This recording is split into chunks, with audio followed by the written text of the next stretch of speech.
जय मिथिला। हम टिंकू झा। आत्मनिर्भर मिथिला देखियो, दिल्ली, बम्बई, कलकत्ता, मद्रास जाकर मजदूरी जे लोग करे छे, ओइसँ बढ़िया अपन मिथिला में मान लिअ जे जई प्रकार के छथि, कते सुंदर घर बनबै छथिन। देखियो, की नाम भेल यौ अहाँके? दिनेश पासवान। हाँ, दिनेश पासवान। देखियो, ई दिनेश पासवान जी छथि कि बाहर जाइ छै, दिल्ली, बम्बई, कलकत्ता की एतै? हम तो घरे पर रहल छी, मजदूरी कर रहल छी। अच्छा, मजदूरी केनाइ, मेहनत केनाइ कोनो गड़बड़ नहीं छै। चोरी बेईमानी डाका डालनाइ ई सब गड़बड़ छै। दिल्ली, बम्बई, कलकत्ता जाकर कते 20,000 कमा ले, 10,000 खर्चा, 10,000 फिर देबऽ के। की नाम भेल? की बउआ की नाम? शाहरुख खान नाम भेल। शाहरुख खान? हाँ, बम्बई वाला शाहरुख खान? बम्बई वाला रहे, उसका फैन है हम। अच्छा, ओकर फैन छियै। देखियो, ई शाहरुख खान से हो छै। भोले बाबा के भक्त छियै। भोले बाबा कहै छथिन जे घरे पर हमरा सबके रोजी रोटी मिलत रहे, हम सब करैत रहे। की नाम भेल बाबा?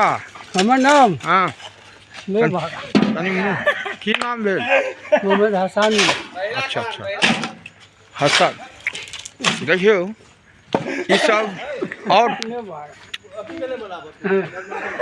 की नाम भेल यौ? उमेश चौपाल। अहाँ ठेकेदार छियै? लेबर छियै। लेबर छियै।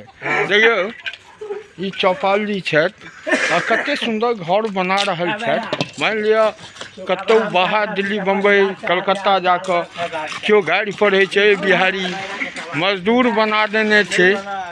तैं आत्मनिर्भर। कते कमा लै छियै डेली? है यौ, महीना के कते कमाइ छियै? महीना का 15,000 रुपया। 15,000। मान लिअ कतौ दिल्ली जाए 20 दे तब 1500 20,000 तो अहाँके खर्चे भऽ जायत। ओइसँ बढ़िया अपन गाँव मिथिला कोनो भी काम। हाँ, देखियो, दिल्ली से बढ़िया कि दिल्ली से खराब? भोलेनाथ के हम सब कहै छथिन एते हमरा सबके रोजी रोटी मिले करी। अच्छा अच्छा, एही पर भोलेनाथ की कृपा से हमरा सब एही पर कहियो। देखियो, मेहनत केनाइ कोनो गड़बड़ नहीं छै। उद्देश्य अछि एहिसँ किछु सीखू। तऽ कहियो जय मिथिला। मिथिला।